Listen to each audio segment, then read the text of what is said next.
সকলকে স্বাগত জানাই আজকের ভিডিওতে।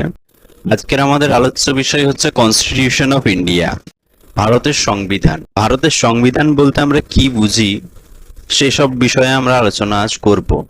সাথেই আমরা আলোচনা করব যে কনস্টিটিউশন অফ ইন্ডিয়া, যে কনস্টিটিউশনটা রয়েছে ভারতের, এটা তো আর একদিনে তৈরি হয়ে যায়নি। এর পেছনে বিশাল ইতিহাস রয়েছে, এক বিশাল বড় ইতিহাস রয়েছে। তো সেই ইতিহাস নিয়ে আমরা আলোচনা করব, একদম গোটা প্রেক্ষাপটটা আলোচনা করব যে কিভাবে কি হলো যে আমাদেরকে কনস্টিটিউশন তৈরি করতে হলো, তাই না?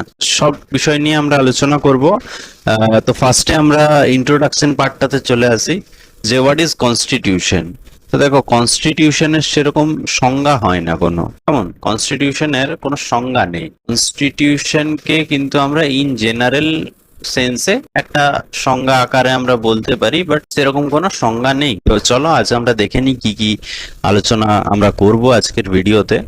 First one will be introduction of constitution, introduction of constitution, introduction of constitution এ আমরা আলোচনা করব what is constitution এবং এটা সম্পর্কে কিছু কেস লজ রয়েছে যেখানে এটার ডেফিনেশনটাকে ক্লিয়ারলি আর একটু আমাদের সুপ্রিম কোর্ট এলাবোরেট করেছে। তো সেসব বিষয়গুলো নিয়েও আমরা জানবো।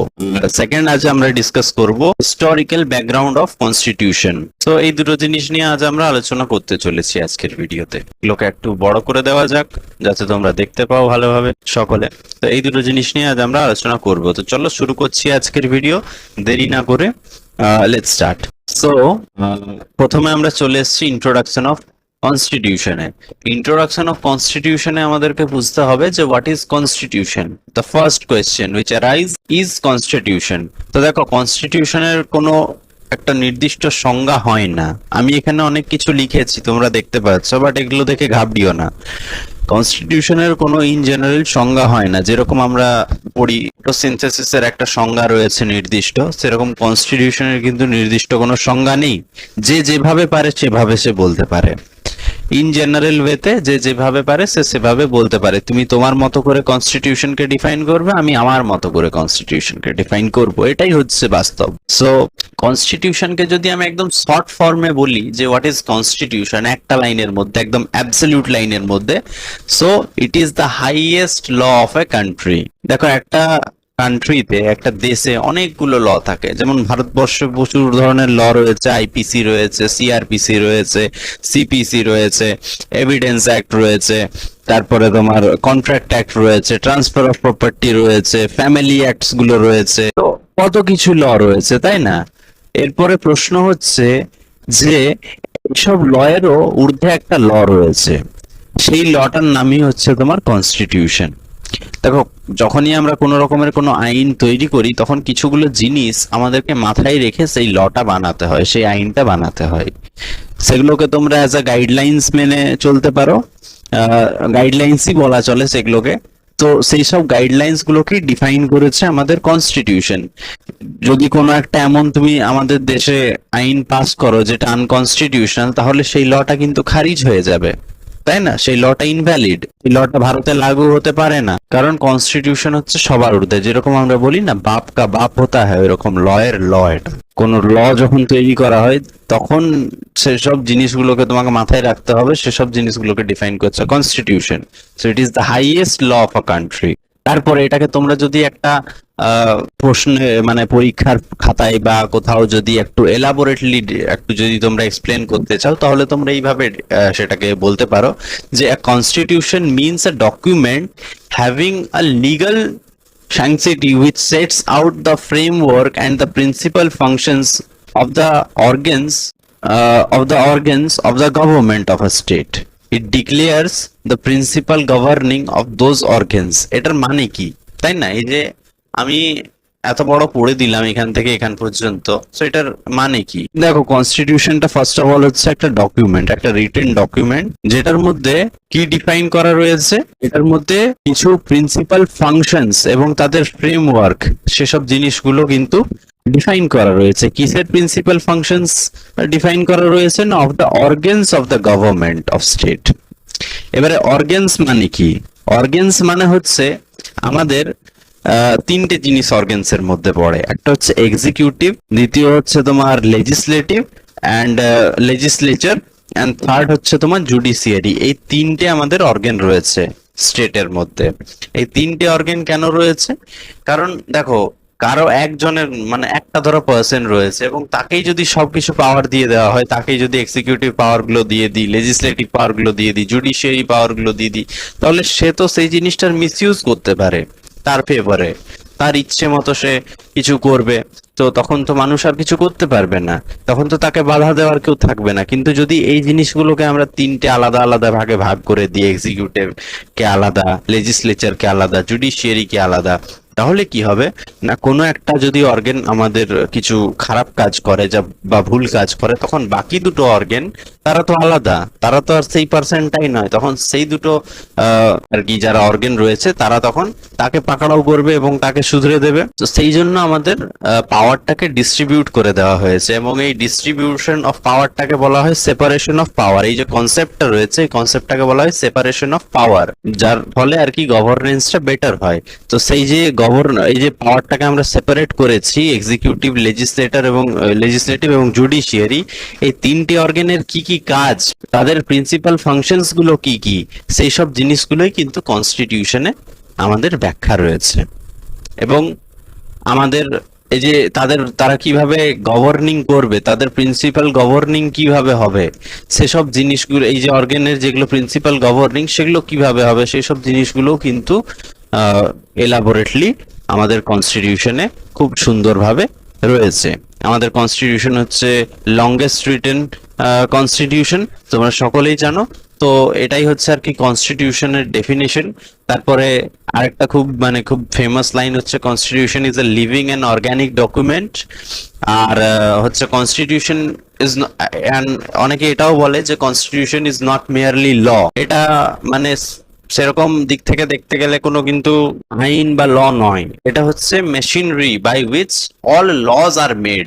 ভারতবর্ষে বা যে কোনো দেশে যত রকমের ল আছে, সেই সব লয়ের যে মেশিনারি, সেই মেশিনারি হচ্ছে কনস্টিটিউশন। কেমন? এই আর কি, এটাই হচ্ছে হোয়াট ইজ কনস্টিটিউশন। এইসব জিনিসগুলো আলোচনা করলাম হোয়াট ইজ কনস্টিটিউশনে। এন্ড সেকেন্ডলি একটা জিনিস আমি আলোচনা করব, আরেকটা জিনিস, যে এই যে কনস্টিটিউশন অফ ইন্ডিয়া, এটার যে ডেফিনেশন, এটার কি মানে এটার অর্থটা কি, এই জিনিসটাকে একটা আমাদের কেস ল রয়েছে, যেখানে সুপ্রিম কোর্ট এই জিনিসটাকে খুব সুন্দরভাবে আমাদের মিনিংটাকে এস্টাবলিশ করেছিল। সেই কেসটার নাম হচ্ছে Kehar Singh versus Delhi of administration, which establishes the meaning of the constitution. So এখানে এটুকুই মনে রাখতে হবে, আর সেরকম কিছু মনে রাখার এখানে প্রয়োজন নেই। এই জিনিসটা তোমরা একবার পড়ে নিতে পারো, বাকি আর এখানে সেরকম কিছু নেই। আমরা চলে যাচ্ছি হিস্টোরিক্যাল ব্যাকগ্রাউন্ডে। তো হিস্টোরিক্যাল যে ব্যাকগ্রাউন্ড রয়েছে, সেখানে যাওয়ার আগে আমি একটু ইয়েটা বানিয়ে নিই, তারপরে চলে যাচ্ছি। তো দেখো, হিস্টোরিক্যাল ব্যাকগ্রাউন্ড যে রয়েছে, ব্রিটিশার্সরা আনুমানিক তোমার 1600 শতাব্দীতে ভারতবর্ষে এন্ট্রি করছে। ইতিহাসটা ভালোভাবে বোঝো। ব্রিটিশরা 1600 শতাব্দীতে প্রায় মানে আনুমানিক আর কি 1600 শতাব্দীতে ব্রিটিশরা ভারতের মধ্যে এন্টার করছে। ভারতে তারা অ্যাজ এ ট্রেডার আসছে প্রথমে, তারা কিন্তু ভারতবর্ষকে প্রথমেই কিন্তু হাতিয়ে নিতে বা ভারতবর্ষকে একদম মানে গভর্ন করতে কিন্তু আসছে না। তারা ভারতবর্ষে তারা অ্যাজ এ ট্রেডার এন্ট্রি করছে। সে সময় তোমার মুঘল আমল চলছে, মুঘল পিরিয়ড চলছে, সে সময় তারা এন্টার করলো। সে সময় তারা বেসিক্যালি সুরাট বা মাদ্রাস এইসব জায়গাগুলোতে তারা এসছিল। কেমন? এবং কনস্টিটিউশন আমাদের আসছে কখন? 1950-তে। 1950-তে আমাদের কনস্টিটিউশন রেডি হচ্ছে। তাহলে এই যে একটা টাইম গ্যাপ, এই টাইম গ্যাপটাতে কি কি ঘটনা ঘটলো যে লাস্ট পর্যন্ত আমাদের কনস্টিটিউশন আনতে হলো? কনস্টিটিউশনটা এলো আমাদের। তো তার যে একটা ইতিহাস রয়েছে, সেই সমস্ত ইতিহাসটাই আমরা জানবো। আর এই ইতিহাসটাকে আমরা 5টে ভাগে ভাগ করে দিয়েছি। কেমন? 5টে দেখো টাইম পিরিয়ড হিসাবে আমি ভাগ করেছি। ফার্স্ট হচ্ছে 1600 থেকে 1765। তো এটা হচ্ছে ফার্স্ট ফেজ, যখন ব্রিটিশার্সরা এন্ট্রি করছে। তো চলো একটার পর একটা আমরা স্পেসিফিকলি এই যে ডিভিশন করেছি 5টা ফেজে, তো একটার পর একটা আমরা আলোচনা করছি যে কোন টাইম ফেজে কি কি ঘটনা ঘটছে, সেসব জিনিসগুলো নিয়ে আমরা আলোচনা করব। সো দেখতে পাচ্ছ, আমাদের ফার্স্ট টাইম পিরিয়ড হচ্ছে 1600 থেকে 1765। 1600 থেকে 1765 এ সময় মূলত ব্রিটিশরা যখন আসছে তখন তারা সুরাট, মাদ্রাস এইসব এরিয়াগুলোতে তারা প্রথমবার কিন্তু আসছে ভারতবর্ষে। এবং সে সময় যখন তারা আসছে, তাদের কিন্তু কোনো রকমের কোনো এরকমের মোটো বা এরকমের কোনো এজেন্ডা ছিল না যে ভারতবর্ষকে তারা গভর্ন করবে, ভারতবর্ষকে এসে তারা রুল করবে, ভারতবর্ষকে কবজা করে নেবে। এরকমের তাদের কিন্তু প্রথমে কোনো রকমের কোনো চিন্তাধারা ছিল না। তারা প্রথমত ভারতবর্ষে অ্যাজ আ ট্রেডার এসেছিল, ভারতবর্ষে ব্যবসা বাণিজ্য করতে এসেছিল। ভারতবর্ষ সে সময় খুব রিচ একটা রিজিয়ন ছিল গোটা বিশ্বের মধ্যে। ভারতবর্ষে সে সময় বহু রকমের স্পাইসেস, মশলাপাতি খুব মানে উৎপাদন হতো, এবং কাঁচামালের ওপরে গোটা বিশ্ব কিন্তু ভারতবর্ষের ওপরে ডিপেন্ডেন্ট ছিল। তো সে সময় ব্রিটিশার্সরাও চলে আসে, পর্তুগিজরা অনেক আগে এসেছিল, এরপরে ব্রিটিশার্সরা চলে আসে, এবং ব্রিটিশার্সরা এসে ব্যবসা বাণিজ্য শুরু করে। এবং ব্রিটিশরা একটু চালাক, তোমরা সকলেই জানো। এবং ভারতবর্ষের মানুষের সাথে যখন তারা মেলামেশা করে ব্যবসা বাণিজ্যের সূত্রে, তারা দেখতে পায় যে ভারতবর্ষের মানুষরা খুব innocent, they are very innocent. তাদের উপরে খুব ইজিলি কিন্তু গভর্ন করা যাবে, তাদেরকে খুব ইজিলি ম্যানুপুলেট করা যাবে, তাদেরকে খুব ইজিলি আর কি তাদের উপরে রুল করা যাবে। তো সেই সুযোগটাকে তারা কাজে লাগিয়ে স্টেপ বাই স্টেপ একটার পরে একটা তারা পদক্ষেপ নিতে থাকে, এবং ধীরে ধীরে তারা গোটা ভারতবর্ষকে নিজেদের হাতের মুঠোয় করে নেয়। এবং আমি কথাটা কিন্তু বললাম স্টেপ বাই স্টেপ, একদিনে কোনো কিছু হয়ে যায় না, তারা স্টেপ বাই স্টেপ কিন্তু এগিয়েছে। তারা প্রথম কিন্তু ব্রিটিশ পার্লামেন্ট থেকে চার্টার অ্যাক্ট 1601, 1601 সালের যে প্রথম চার্টার অ্যাক্ট, সেটা কিন্তু তারা পাস করছে। এবং এই চার্টার অ্যাক্টের মাধ্যমে তারা লেজিসলেটিভ পাওয়ার্স যত রয়েছে সেগুলো তারা নিজেদের হাতের মুঠোয় করে নিচ্ছে। কারণ ভারতবর্ষে সে সময় কোনো সেরকম অ্যাবসলিউট কোনো ল মেকিং পাওয়ার বা আইন শৃঙ্খলা এই ধরনের জিনিসগুলো না খুব একটা মানে অ্যাবসলিউট আকারে ছিল না, বুঝলে তো। তো সে সময় তারা চার্টার অ্যাক্টের মাধ্যমে যে লেজিসলেটিভ পাওয়ারটা, এটা তারা নিজেদের হাতে নিয়ে নিল।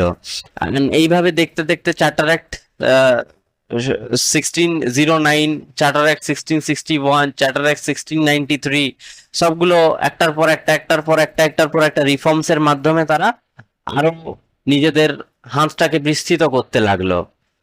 এন্ড এসব করতে করতে তারা চার্টার অ্যাক্ট 1726, এই চার্টার অ্যাক্টটা পাস করে। এবং এই চার্টার অ্যাক্টটার মাধ্যমে তারা অনেক কিছু বড় মাপের একটা রিফর্মস তারা কিন্তু মানে নিয়ে আসে। এই চার্টার অ্যাক্টের মাধ্যমেই তারা প্রথমবার কিন্তু বোর্ড অফ ডিরেক্টরস এবং কোর্ট অফ ডিরেক্টরস দুটো ভাগে ভাগ করে এই যে ল মেকিং পাওয়ারটা, এটাকে নিজেদের হাতে নিয়েছিল, এটাকে এক্সপ্যান্ড করেছিল।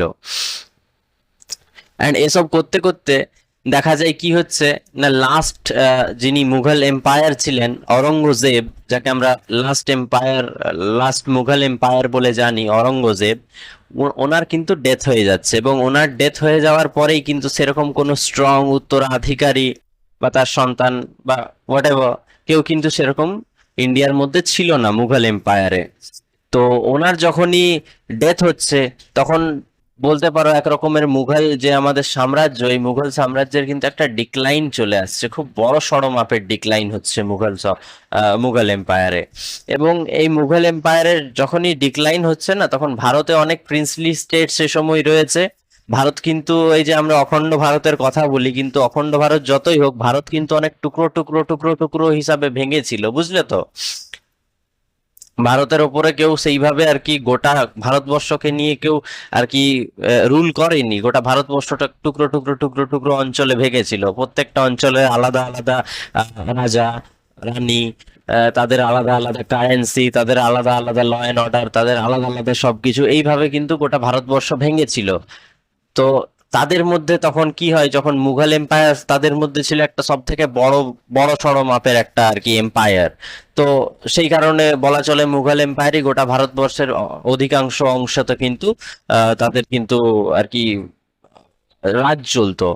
এরপরে যখনই তাদের একটা ডিক্লাইন হয়ে যাচ্ছে, তখন যত প্রিন্সলি স্টেট গুলো রয়েছে তাদের মধ্যে নিজেদের মধ্যে কিন্তু কোয়ারেল ব্যাটেল এসব শুরু হয়ে যাচ্ছে, যে এরপরে গোটা ভারতবর্ষকে কে গভর্ন করবে বা কে সব থেকে স্ট্রংগেস্ট রুলার হবে, এইসব নিয়ে আর কি বিশাল একটা নিজেদের মধ্যেই যতগুলো প্রিন্সলি স্টেট রয়েছে তাদের নিজেদের মধ্যেই একটা যুদ্ধ ঝামেলা মারামারি শুরু হয়ে যায়।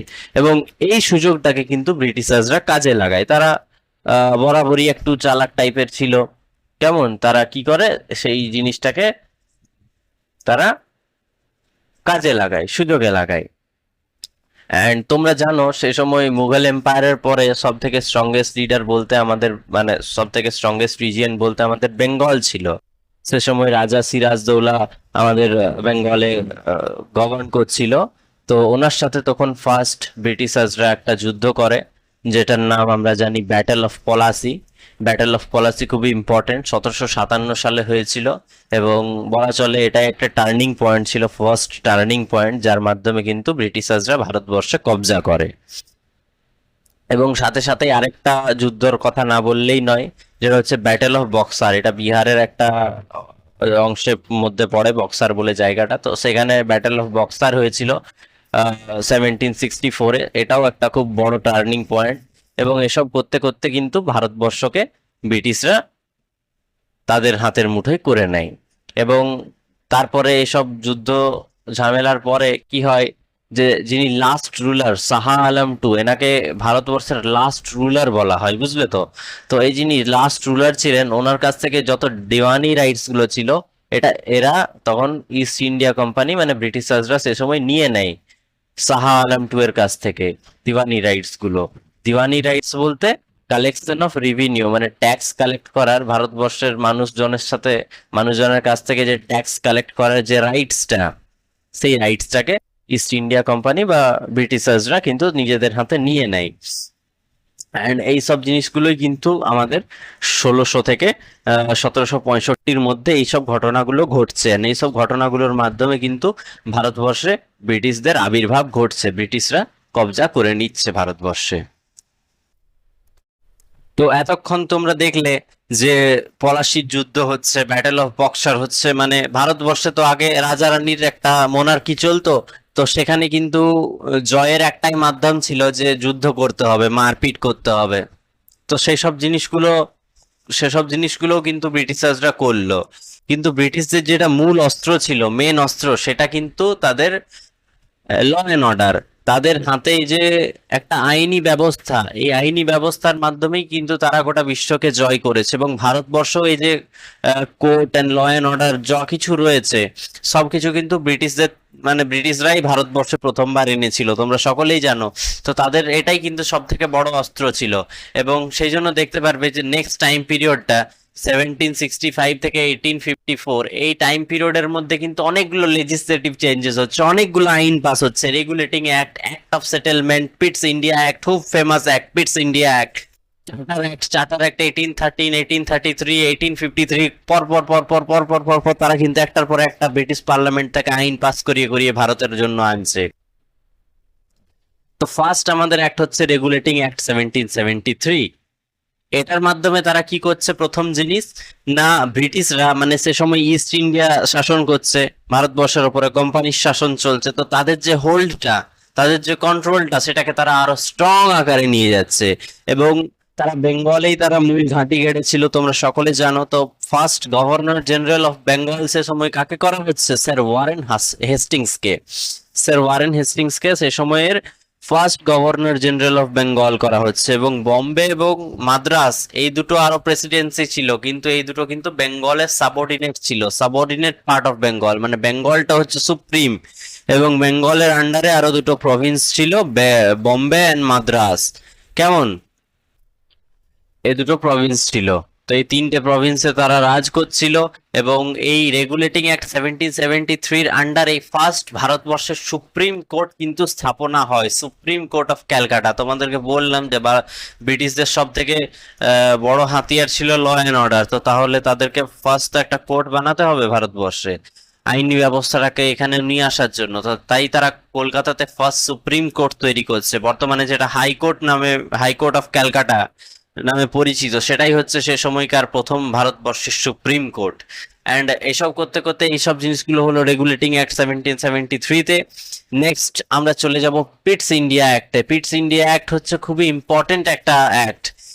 এই অ্যাক্টের মাধ্যমেই কিন্তু কোর্ট অফ ডিরেক্টরস যারা রয়েছে এবং বোর্ড অফ কন্ট্রোল, তাদের কিন্তু এই যে মানে তাদের যে কাজগুলো, তাদের যে ফাংশনস গুলো এটাকে কিন্তু ভাগ করে দেওয়া হয়। আগে তাদের ফাংশন সেম ছিল, বাট এটাকে তারা ভাগ করে দেয় যে কোর্ট অফ ডিরেক্টরস কিন্তু কমার্শিয়াল ম্যাটার্স এর সাথে ডিল করবে, মানে ভারতবর্ষের যত কমার্শিয়াল অ্যাফেয়ার্স হবে সেগুলোকে কোর্ট অফ ডিরেক্টরস ডিল করবে।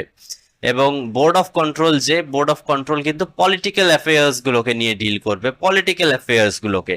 অ্যান্ড থার্ড পয়েন্ট হচ্ছে British territories in India given a new name British possession. মানে এই যে ব্রিটিশরা কিন্তু তাদের যে টেরিটরি রয়েছে ভারতবর্ষে, দেখো ভারতবর্ষ তো বললাম অনেকগুলো প্রভিন্সে, মানে অনেকগুলো প্রিন্সলি স্টেটে ভাগ করা ছিল, আলাদা টুকরো টুকরো হয়েছিল পুরো, কেমন? তো তারা ধীরে ধীরে সেই সব জায়গাগুলোকেও হাতিয়াতে শুরু করে, সেই সব জিনিসগুলোকে তারা হাতের মুঠোয় নিয়ে নিয়ে একটার পর একটা প্রভিন্স গুলোকে তারা নিজেদের কবজায় নিয়ে আসতে শুরু করে, এবং ভারতবর্ষকে তারা একটা খুব বড় মাপে একটা ঐক্যবদ্ধ করে নিয়ে তারা কিন্তু গভর্ন করার চেষ্টা শুরু করে। এন্ড এইসব করতে করতে চার্টার অ্যাক্ট 1833 পাস হয়। 1833 ইম্পর্টেন্ট রয়েছে, তাই এটা আলোচনা করছি। এখানে কি হচ্ছে না, গভর্নর জেনারেল অফ বেঙ্গল যিনি রয়েছেন, যেটা আমরা পড়লাম, first governor general of Bengal sir Warren Hastings, সেই গভর্নর জেনারেল অফ বেঙ্গলের যে পদটা সেটাকে বেঙ্গল থেকে হাটিয়ে ইন্ডিয়া করে দেওয়া হচ্ছে, গভর্নর জেনারেল অফ ইন্ডিয়া এটার নাম করা হচ্ছে। এবং লর্ড উইলিয়াম বেন্টিঙ্ক হচ্ছে আমাদের first governor general of India. And first সে সময় কিন্তু ল কমিশন প্রতিষ্ঠা হচ্ছে এই চার্টার অ্যাক্ট 1833 এর আন্ডারে। ফার্স্ট ল কমিশন, খুব ইম্পর্টেন্ট জিনিসগুলো দেখো, ফার্স্ট ল কমিশন এস্টাবলিশ হচ্ছে, অ্যান্ড তার চেয়ারম্যান কে হচ্ছে লর্ড ম্যাকলে। লর্ড ম্যাকলের নাম তোমরা সকলেই শুনে রেখেছো, IPC Indian penal code draft করেছিলেন ইনি, লর্ড ম্যাকলে। এবং খুব মানে বড় বড় ডিসিশন নিচ্ছে সে সময় ব্রিটিশ ভারতবর্ষে, কেমন? এবং এসব করতে করতে কিন্তু ব্রিটিশ কলোনাইজেশন শুরু হয় ভারতবর্ষের মধ্যে। And acts of parliament also enacted in India as well as Britain. Britain মানে তোমাকে বললাম যতগুলো আইন, তখন ভারতবর্ষে তো আর পার্লামেন্ট ছিল না, তাই ব্রিটিশ পার্লামেন্ট থেকে পাস হয়ে হয়ে আসতো। এবং এইভাবেই আর কি একটা ইন জেনারেল সেন্সে এটাকেও বলা হয় যে অ্যাক্টস অফ ব্রিটিশ পার্লামেন্ট, মানে ব্রিটিশ পার্লামেন্টে যা কিছু এনেক্ট করা হবে ভারতের জন্য যে মানে অ্যাপ্লিকেবল হবে এবং ব্রিটেনের জন্য অ্যাপ্লিকেবল হবে। ব্রিটিশদেরই আর কি একটা বলতে পারো এটা কবজায় চলে এলো, মানে ব্রিটিশ টেরিটরির মধ্যে চলে এলো, বুঝলে তো? তো এই হলো আর কি চার্টার অ্যাক্ট 1833। এরপরে চার্টার অ্যাক্ট 1853 আমাদের চলে আসছে। চার্টার অ্যাক্ট 1853 তে কি বলা হচ্ছে না, এটাকে লাস্ট চার্টার অ্যাক্ট বলা হয়। কেন বলা হয়? কারণ এটাই আমাদের লাস্ট চার্টার অ্যাক্ট ছিল। সেপারেট এখানে কি করা হচ্ছে না, লেজিসলেটিভ কাউন্সিলকে ফর্ম করা হচ্ছে, লেজিসলেটিভ কাউন্সিল ফর্ম করা হচ্ছে, সেপারেট লেজিসলেটিভ কাউন্সিল। এই লেজিসলেটিভ কাউন্সিলে কিন্তু 12 জন মেম্বার থাকে, কেমন? লেজিসলেটিভ কাউন্সিলে 12 জন মেম্বার নিয়ে একটা সেপারেট লেজিসলেটিভ কাউন্সিল আমাদের প্রতিষ্ঠা করা হচ্ছে। এবং এই চার্টার অ্যাক্ট 1853 খুব ইম্পর্টেন্ট, কারণ এখানে সিভিল সার্ভিসেসকে ফার্স্ট টাইম ইন্ট্রোডিউস করা হয়। Civil services introduced as open based competition. Civil service যে আমাদের মানে রয়েছে ভারতবর্ষে, এখন আমাদের যে ইউপিএসসি এক্সাম হয়, সিভিল সার্ভিসের এক্সাম হয়, তো দেখো এখানে যে কেউ আমরা প্রিপারেশন করতে পারি এবং আমরা বসতে পারি, তো সেই জিনিসটা কিন্তু চার্টার অ্যাক্ট 1853 তে ভারতবর্ষে লাগু হয়েছিল। And separate of legislator from executive. আমরা বললাম একটা তোমাদেরকে প্রথমে এসে অর্গানস বোঝাচ্ছিলাম যে আমাদের ভাগ করা রয়েছে লেজিসলেটর, এক্সিকিউটিভ, হ্যাঁ সব। তো এই যে আগে কিন্তু এই অর্গানস গুলো সেম মানে একজনেরই হাতে পাওয়ার গুলো থাকতো, তারপরে ব্রিটিশরা এটা রিয়েলাইজ করলো যে একজনের হাতে পাওয়ারটা দিতে গেলে সেটার মিসইউজ হতে পারে, তাই ফার্স্টে লেজিসলেচার থেকে এক্সিকিউটিভকে আলাদা করে দেওয়া হলো। অ্যান্ড কিছু ইন্ডিয়ারই লোকাল রিপ্রেজেন্টেটিভ ইন্ট্রোডিউস হলো। এই যে বলা হচ্ছে civil service open base competition করে দেওয়া হলো, তাহলে ভারতবর্ষের কেউ এলেও কিন্তু সিভিল সার্ভিসে তারা জয়েন করতে পারে। তাই সেখান থেকে তারা local representation, as a local representation ইন্ডিয়ার লোককে, ইন্ডিয়ার মধ্যে থেকে ইন্ডিয়ার মানুষজনকে তারা অ্যাজ আ লোকাল রিপ্রেজেন্টেটিভ, মানে অ্যাজ আ লোকাল রিপ্রেজেন্টেটিভ তারা কিন্তু দেখাতে পারে। এরপরে আমাদের আরেকটা টাইম পিরিয়ড চলে এলাম, যেটা হচ্ছে 1853 থেকে 1919। এই টাইম পিরিয়ডটাও খুব ইম্পর্টেন্ট, কারণ এখানে government of India act 1858 pass হচ্ছে, একটা খুব বড় সড়ো মানে এটাও খুব মানে ভালো মাপের একটা অ্যাক্ট, যার মাধ্যমে কি করা হচ্ছে ফার্স্টে না, গভর্নমেন্ট অফ ইন্ডিয়া যে পোস্টটা রয়েছে সেটাকে ভাইস রয়ে কনভার্ট করে দেওয়া হচ্ছে। কেমন? লর্ড ক্যানিং হচ্ছে আমাদের ফার্স্ট ভাইসরয়, ইন্ডিয়ার ফার্স্ট ভাইসরয় ছিলেন লর্ড ক্যানিং। অ্যান্ড এটার মাধ্যমে কি করা হচ্ছে, board of control and court of directors K abolish করে দেওয়া হচ্ছে। এই যে দুটো পদ যেটা প্রথমেই ক্রিয়েট করা হয়েছিল, board of control and court of directors, পরে তাদের কাজগুলোকে, ফাংশনস গুলোকে আলাদা করে দিল, এত কিছু করলো, সেই মানে পদ দুটোকেই কিন্তু লাস্ট পর্যন্ত তারা বাতিল করে দিল। এবং বাতিল করে দিয়ে তারা কি করলো না, সেক্রেটারি অফ স্টেট বলে একটা নতুন আমাদের এখানে পদ কিন্তু তারা চালু করলো। Power of the Board of Control and Court of Directors are centralized in one person. এই যে দুটো জিনিসকে আমাদের ডিসেন্ট্রালাইজ করেছিল, তাদের পাওয়ার ভাগ করে এই জিনিসটাকে আবার কিন্তু সেন্ট্রালাইজ করে দিল। কার মধ্যে? না, সেক্রেটারি অফ স্টেটের মধ্যে। A 15-member council was formed to assist the Secretary of State. এবং এই যে সেক্রেটারি অফ স্টেট পদটা তৈরি করা হলো, এটাকে ব্যাক থেকে মানে অ্যাসিস্ট করার জন্য 15 জনের একটা কাউন্সিল তৈরি করা হলো, 15 জন মেম্বার নিয়ে। And secretary of state becomes the supreme authority. যে সেক্রেটারি অফ স্টেট যে পদটা তৈরি করা হলো, এটা সব থেকে সুপ্রিম অথরিটি বলা চলে। ইভেন যেটা ভাইস রয় মানে গভর্নমেন্ট অফ ইন্ডিয়া, সরি এটা গভর্নমেন্ট অফ ইন্ডিয়া লেখা রয়েছে কি, এক মিনিট, লেট মি চেক।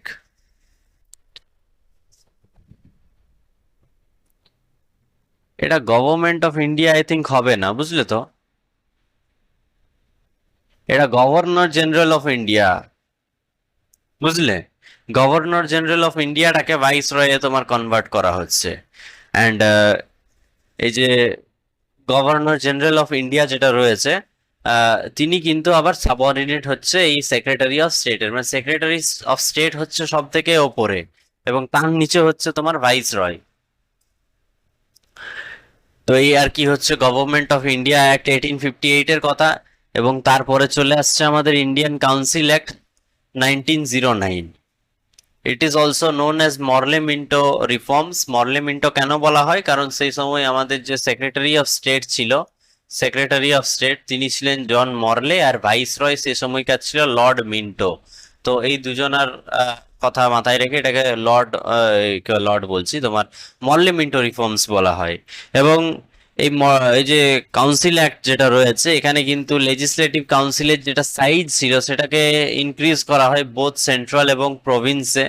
মানে সে সময় থেকেই তোমার সেন্ট্রাল এবং প্রভিন্স যেগুলো ছিল মানে স্টেট ওয়াইজ, সেই দুটো জায়গাতেই কিন্তু লেজিসলেটিভ কাউন্সিলের সংখ্যাটাকে কিন্তু বাড়ানো হয়।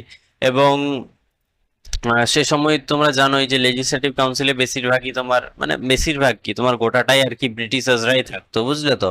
অ্যান্ড এইসব করতে গিয়ে তারা প্রথমবার এই অ্যাক্টের মাধ্যমে কিন্তু ইনডাইরেক্ট ইলেকশনকে তারা রেকগনাইজ করে। কেমন? অ্যান্ড সাথে সাথে বলছে separate electorate given to Muslim to choose their own representative. Muslims ভারতের একটা অনেক বড় পপুলেশন, তো সে সময় তাদেরকে আলাদা ইলেক্টোরেট, সেপারেট ইলেক্টোরেট দেওয়া হয় two choose their own representative, তাদের নিজেদের রিপ্রেজেন্টেটিভ চুজ করার জন্য। অ্যান্ড তারপরে government of India act 1919 pass করছে। 1919-এ কিছুগুলো উল্লেখযোগ্য ঘটনা ঘটছে, যেমন ডায়ার্কি সিস্টেম ইন্ট্রোডিউস হচ্ছে, মানে টু রুলার সিস্টেম, বুঝলে তো, মানে স্টেটে একজন গভর্ন করবে, সেন্ট্রালে একজন আর প্রভিন্সে একজন। তো এরকম আর কি, বুঝলে তো। সেন্ট্রাল এবং প্রভিন্সের লিস্টগুলোও তারা পাবলিশ করে। তারপরে ইউনিটারি স্ট্রাকচার করা হয়। Laws made by central legislator could not be challenge, মানে যেটা সেন্ট্রালের ওপরে আর কি বেশি পাওয়ার দেওয়া হয় প্রভিন্সের থেকে, বুঝলে তো। মানে কোনো যদি আর কি সেন্ট্রাল লেজিসলেচার থেকে যদি কোনো একটা আইন পাস হয়ে আসে, তো সেটাকে কিন্তু প্রভিন্সে কিন্তু সেটাকে চ্যালেঞ্জ করতে পারবে না, মানে সেন্ট্রালের ওপরে বেশি পাওয়ার দেওয়া হলো। তারপরে no responsible government at the centre.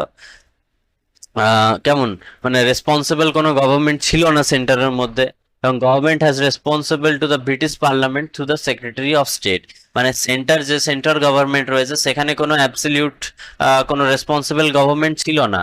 ভারতবর্ষে যে ছিল তিনি হচ্ছে আমাদের secretary of state. Secretary of স্টেটের থ্রু দিয়ে ব্রিটিশ পার্লামেন্টকে ভারতবর্ষের সাথে কানেক্ট করে দেওয়া হলো, বুঝলেন। মানে ব্রিটিশ পার্লামেন্টেরই একজন সদস্য সেক্রেটারি অফ স্টেট, এবং তার থ্রু দিয়ে ভারতের সাথে কন্ট্যাক্ট রাখা হবে। ভারতে যা কিছু আইনি সংশোধন হবে, যা কিছু হবে, গভর্নেন্স যেভাবে চলবে, তো সেটা সেক্রেটারি অফ স্টেটের মাধ্যমে ব্রিটিশ পার্লামেন্ট কন্ট্রোল করবে ভারতকে। অ্যান্ড সেপারেট ইলেক্টোরেটটাকে আরেকটুকু এক্সটেন্ড করা হলো। সাথে এসব করতে গিয়ে কি হলো, লাস্ট পর্যন্ত কিন্তু এই অ্যাক্টটা ফেল করে গেল, ফেলিয়ার অফ দিস অ্যাক্ট।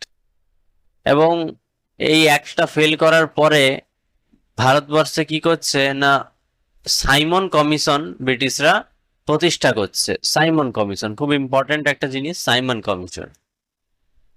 এই সাইমন কমিশনে 7 জন তোমার মেম্বার নিয়ে এই সাইমন কমিশনটাকে তোমার প্রতিষ্ঠা করা হচ্ছে 7 মেম্বার্সের সাথে। কি জন্য তাদেরকে প্রতিষ্ঠা করা হচ্ছে না, to review the government of India act 1919। এই যে লাস্ট আমাদের অ্যাক্টটা পাস হচ্ছে 1919 গভর্নমেন্ট অফ ইন্ডিয়া অ্যাক্ট, এটা তো ফেল করে যাচ্ছে তাই না আলটিমেটলি। তো এটার মধ্যে কি ভুল ত্রুটি ছিল সেসব জিনিসগুলোকে রিভিউ করার জন্য সাইমন কমিশন আমাদের এখানে প্রতিষ্ঠা হচ্ছে।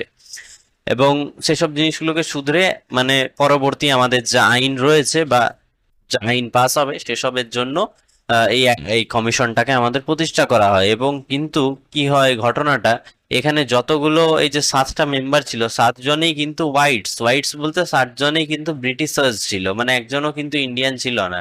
তা ইন্ডিয়ার মানুষদের ভালো মন্দ এখানে বিচার করা হচ্ছে, আর এখানে ইন্ডিয়ারই কোনো রিপ্রেজেন্টেটিভ নেই, ইন্ডিয়ারই কোনো মানুষ নেই। তাহলে ভারতবর্ষের আর কি প্রবলেম গুলো কিভাবে ব্রিটিশার্সরা বুঝবে? একজন বাইরের থেকে 7 জন চলে আসছে ব্রিটেন থেকে, and তারা এসে কিভাবে ভারতবর্ষের সমস্যাগুলো তারা রিয়েলাইজ করবেন, বুঝবেন, কিভাবে তারা রিভিউ করবেন, কিভাবে তারা রিপোর্ট করবেন? তো তাই সেই সময় বয়কট করা হয় ভারতবর্ষ দ্বারা এই সাইমন কমিশন। তারা সাইমন গো ব্যাক আর কি স্লোগান, খুব সে সময়কার ফেমাস একটা স্লোগান, তারা পুরোপুরিভাবে এই কমিশনটাকে বয়কট করে। কিন্তু স্টিল যতই বয়কট করুক তারা কিন্তু 1930-তে একটা রিপোর্ট কিন্তু জমা দেয় ব্রিটিশ সরকারকে। অ্যান্ড ব্রিটিশ সরকারকে তারা 1930-তে এই রিপোর্টটা জমা দেওয়ার পরে গভর্নমেন্ট অফ ইন্ডিয়া অ্যাক্ট 1935 চলে আসছে। 1935-এ সেসব জিনিসগুলোকে শুধরে দিয়ে 1935 আসছে। এ সময় অল ইন্ডিয়া ফেডারেশন করা হচ্ছে, মানে federal list, concurrent list, provincial list এগুলোকে নতুন করে তৈরি করা হয়। ডায়ারকি অ্যাট সেন্টারের ডায়ারকি নিয়ে আসা হয়। Bicameral legislature first time introduce হয়। 6 প্রভিন্সেস, মানে 6টা প্রভিন্সেসে বাই ক্যামেরাল লেজিসলেচার চলে এলো। তারপরে তোমার অ্যাবলিশ দ্য 1858 কাউন্সিল। তারপরে তোমার ফেডারেল কোর্ট প্রতিষ্ঠা হচ্ছে। তারপর সেপারেট ইলেক্টোরেট হচ্ছে ডিপ্রেসড ক্লাসের জন্য, উমেন্সদের জন্য, লেবার ক্লাসদের জন্য। ঠিক আছে, এরপরে এসব করতে করতে কিন্তু ক্যাবিনেট মিশন 1946 আমাদের প্রতিষ্ঠা হচ্ছে। ক্যাবিনেট মিশন 1946-এ বলা হচ্ছে 3 জন মেম্বারের কথা। ঠিক আছে, তিনজনই কিন্তু আবার ব্রিটিশার্স। 3 জন ব্রিটিশার্সকে নিয়ে এই মেম্বার প্রতিষ্ঠা হচ্ছে। 3 জনের নাম খুবই ইম্পর্টেন্ট, তোমরা দেখে রাখো। এবং এই ক্যাবিনেট মিশন প্ল্যানের যে পারপাসটা ছিল, ঠিক আছে, তাদের পারপাসটা ছিল ইন্ডিপেন্ডেন্স দেওয়া হবে এরপরে ভারতবর্ষকে এরপরে স্বাধীন করে দেওয়া হবে, ভারতবর্ষকে এরপরে স্বাধীন হিসাবে ঘোষণা করা হবে। এবং ভারতবর্ষকে স্বাধীন ঘোষণা করা হলে তাহলে তো ভারতবর্ষের একটা সংবিধান তৈরি করতে হবে। তো সেই সময় ফার্স্ট টাইম এই কনস্টিটিউয়েন্ট অ্যাসেম্বলি, দেখো এখানে এম আছে, এটা এন হবে, এটা কনস্টিটিউয়েন্ট অ্যাসেম্বলি, স্পেলিং গুলো একটু মিস্টেক আছে কিছু কিছু জায়গাতে, সেগুলো তোমরা দেখে নেবে ভালো করে, কেমন? তো কনস্টিটিউয়েন্ট অ্যাসেম্বলি সে সময় ফার্স্ট টাইম ভারতবর্ষের প্রতিষ্ঠা করার কথা এখানে তোলা হচ্ছে।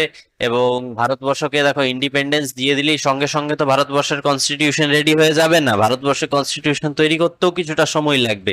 এবং ভারতবর্ষে আগামী দিনে কিরকম ভাবে সবকিছু মানে আইন ব্যবস্থা থাকবে, ভারতবর্ষের কিভাবে ভারতবর্ষ গভর্ন করবে, কিভাবে চলবে, তো সেসব জিনিসগুলোই কনস্টিটিউশনে আমাদের ব্যাখ্যা থাকে। এবং কনস্টিটিউশন তো আর একদিনে তৈরি হয়ে যাবে না, কনস্টিটিউশন করতে সময় লাগবে। তাহলে এই যে এতদিন সময় লাগবে কনস্টিটিউশন তৈরি করতে, তো এই যে মাঝখানের যে সময়টুকুটা, এই যে মাঝখানের যে গ্যাপটা, সেই সময়টাতে কি হবে? ভারতবর্ষ সে সময় মানে উইদাউট গভর্নমেন্ট কি থাকবে? কারণ ব্রিটিশার্সরাও তো ছেড়ে চলে যাচ্ছে, এরপরে ইন্ডিপেন্ডেন্স দিয়ে দিচ্ছে। তো সেই সময় কি হচ্ছে না, একটা ইন্টারিম গভর্নমেন্টের কথা সেখানে বলা হচ্ছে, যে যতদিন না কনস্টিটিউশন তৈরি হচ্ছে একটা ইন্টারিম গভর্নমেন্ট থাকবে, যে ভারতবর্ষকে আর কি মানে টেম্পোরারিলি একটু গভর্ন করবে। তো সেই ইন্টারিম গভর্নমেন্টের কথা বলা হচ্ছে। এবং ফাইনালি তারপরে কিন্তু ইন্ডিয়ান ইন্ডিপেন্ডেন্স অ্যাক্ট, ভারতবর্ষ স্বাধীন হচ্ছে, ইন্ডিয়ান ইন্ডিপেন্ডেন্স অ্যাক্ট 1947 কিন্তু আমাদের কাছে চলে আসছে। এবং এই ইন্ডিয়ান ইন্ডিপেন্ডেন্স অ্যাক্টের দ্বারা অনেকগুলো কিন্তু চেঞ্জেস হচ্ছে। ভারতের কিছু ভালো যেমন হচ্ছে, ভারত যেমন স্বাধীন হচ্ছে অনেক যুদ্ধের পরে, অনেক লড়াইয়ের পরে, ঠিক সেইভাবে কিন্তু ভারতবর্ষের অনেকগুলো কিন্তু জায়গাতে ক্ষতিও হচ্ছে। যেরকম ভারতবর্ষ দুটো ভাগে বিভক্ত হয়ে গেল, ইন্ডিয়া এবং পাকিস্তান। মুসলিমদের আলাদা রিজিয়ন সে সময় প্রয়োজন ছিল, তাই আহ, তোমরা সকলেই জানো জিন্নার নেতৃত্বে পাকিস্তান তৈরি হয়। তো সে সময় ব্রিটিশার্সরা এই অ্যাক্টের মাধ্যমে ভারতবর্ষকে দুই ভাগে ভাগ করে দিল ধর্মের ভিত্তিতে। এবং সে সময় ইন্ডিয়া তারপরে ইন্ডিপেন্ডেন্ট ঘোষিত হলো 15ই আগস্ট 1947। খুব ঐতিহাসিক দিন। এবং সাথেই যে ভাইস রয়ের অফিস ছিল, ভাইস রয়ের একটা পোস্ট ছিল, গভর্নর জেনারেলের পোস্ট ছিল, সেই সব জিনিসগুলো মানে ব্রিটিশরা তুলে নিল। সব জিনিসগুলোকে তারা অ্যাবলিশ করে দিল। এবং তারা কনস্টিটিউয়েন্ট অ্যাসেম্বলি, মানে কনস্টিটিউয়েন্ট অ্যাসেম্বলির কাজ হচ্ছে কনস্টিটিউয়েন্ট তৈরি করা, একটা মেম্বার, একটা কমিটি বলতে পারো, ঠিক আছে। তো তারা দুটো কনস্টিটিউয়েন্ট অ্যাসেম্বলি দুটো ডোমেনের জন্য তারা প্রতিষ্ঠা করলো, একটা ইন্ডিয়ার জন্য, একটা পাকিস্তানের জন্য। ইন্ডিয়ার জন্য প্রতিষ্ঠা হলো, পাকিস্তানের জন্য তৈরি হলো। এবং ভারতবর্ষ যে দুটো ভাগে ভাগ হয়ে গেল, তো দুটো ভাগে ভাগ হয়ে যাওয়ার পরে তাদের তো সীমানা ভাগ করতে হবে, তাদের বাউন্ডারিজ তৈরি করতে হবে। তো সে সময় লর্ড আর কি র্যাডক্লিফ এসেছিলেন, বুঝলে, ইনিও একজন ব্রিটিশার ছিলেন, ইনি ভাগ করেছিলেন ভারতবর্ষের বাউন্ডারিটা। তো সেই জন্য এটার নাম র্যাডক্লিফ বাউন্ডারি কমিশন রাখা হয়। এবং এই র্যাডক্লিফ বাউন্ডারি কমিশনের আন্ডারে ভারতবর্ষের মানচিত্রকে দুভাগে ভাগ করা হয়। এইসব ছিল।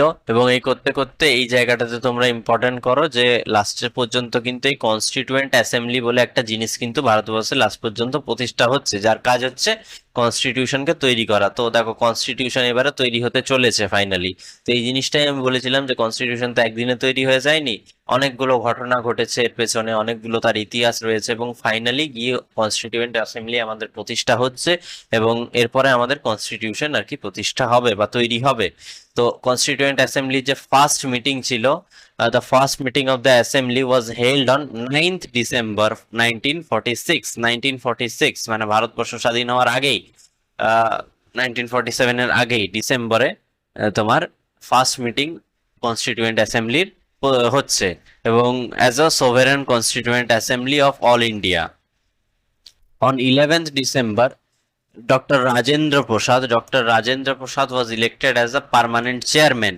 Constituent Assembly যে পার্মানেন্ট চেয়ারম্যান তিনি ছিলেন ডক্টর রাজেন্দ্র প্রসাদ, তাকে অ্যাপয়েন্ট করা হয়। এবং it appointed various committees to deal with the different aspect of committee constitution. The report on the committees formed the basis of the first draft of the constitution was prepared. তারপরে দেখো Bharat constitution তো অনেক বড়, constitution অনেক part, অনেক কিছু রয়েছে, কনস্টিটিউশনকে অনেক অ্যাসপেক্ট রয়েছে, তার ডিফারেন্ট অ্যাসপেক্ট রয়েছে। তো সেই জিনিসগুলোকে আলাদা আলাদা ভাবে ডিল করার জন্য একটা বিশাল বড় কমিটি তৈরি করা হলো। এবং এসে সব কমিটি তারা তাদের কাজ পালন করলো। এবং ফার্স্ট যেটা কনস্টিটিউশনের ড্রাফট, সেটা কিন্তু তৈরি হয়ে গেল দেখতে দেখতে।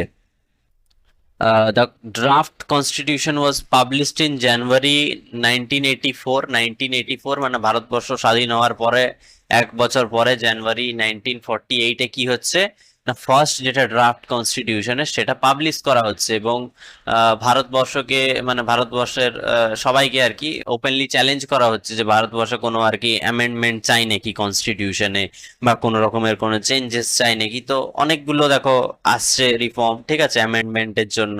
তো তার মধ্যে কিছুগুলো হচ্ছে, অনেকগুলোই হচ্ছে যেগুলো প্রয়োজনীয় মনে হচ্ছে, প্রয়োজনীয় বলে মনে হয় আর কি আমাদের কনস্টিটিউয়েন্ট অ্যাসেম্বলির কাছে, সেসব প্রত্যেকটা অ্যামেন্ডমেন্টই সে সময় করা হয়। এবং এই যে আমাদের ড্রাফটটা, এবং the people of India were given 8 months to discuss the draft and purpose amendment. এটার কথাই আমি বলছিলাম যে 8 মাস তাদেরকে সময় দেওয়া হয় মানুষকে, ভারতবর্ষের মানুষকে, যে তারা যদি এই ড্রাফটটাতে কোনো রকমের কোনো অ্যামেন্ডমেন্ট, কোনো রকমের কোনো চেঞ্জেস চাই, তো তারা কিন্তু বলতে পারে। এবং তার ফলে আর কি অনেকগুলো অ্যামেন্ডমেন্ট আসে। এবং তার ফলে যা কিছু অ্যামেন্ডমেন্ট সব কিছু খতিয়ে দেখার পরে যেগুলো প্রয়োজনীয় মনে হয়, যেগুলো কনস্টিটিউয়েন্ট অ্যাসেম্বলি আমাদের ভারত মানে ইন্ডিয়ান কনস্টিটিউশনে সেগুলো চেঞ্জেসও করে। এবং কনস্টিটিউয়েন্ট অ্যাসেম্বলি হেল্ড 11 সেশন, 11টা সেশন হয়েছিল এই কনস্টিটিউশন তৈরির আগে। The draft constitution was considered for 114 days. The Constitution Assembly sat for 2 years, 11 months and 18 days. এটা খুবই ইম্পর্টেন্ট, এটা কোয়েশ্চেনে আসেও মাঝে মধ্যে, যে মানে এই যে কনস্টিটিউশন তৈরি হতে আমাদের কতদিন সময় লেগেছিল না, 2 বছর 11 মাস 18 দিন। And the new Constitution of India was adopted by the Constituent Assembly on 26 November 1949 and signed by the President Dr. Rajendra Prasad. খুবই ইম্পর্টেন্ট, 1947 এ 26 জানুয়ারি আমাদের রিপাবলিক ডে, 26 নভেম্বর। তো 26 নভেম্বরে আমাদের এই কনস্টিটিউশনটা আমাদের গৃহীত হয়, অ্যান্ড প্রেসিডেন্ট যিনি ছিলেন ডক্টর রাজেন্দ্র প্রসাদ, ওনার সিগনেচার এর মধ্যে পড়ে। তো এইটুকু ছিল আমাদের ইতিহাস, কনস্টিটিউশনের প্রেক্ষাপট বা ইতিহাস যাই বলো। তো এরপরে আমরা আলোচনা করব নেক্সট ভিডিওতে যে কনস্টিটিউশনের আরো ফার্দার জিনিসগুলো, যে আমাদের কনস্টিটিউশনে কি কি জিনিসগুলো বড় করা হয়েছে। আমাদের কনস্টিটিউশন তো রিটেন সব থেকে বড় কনস্টিটিউশন, তো সেসব জিনিসগুলো নিয়ে আমরা আলোচনা করব। আজ এটুকুই থাক, পরবর্তী ভিডিওতে আমরা আবার আসবো।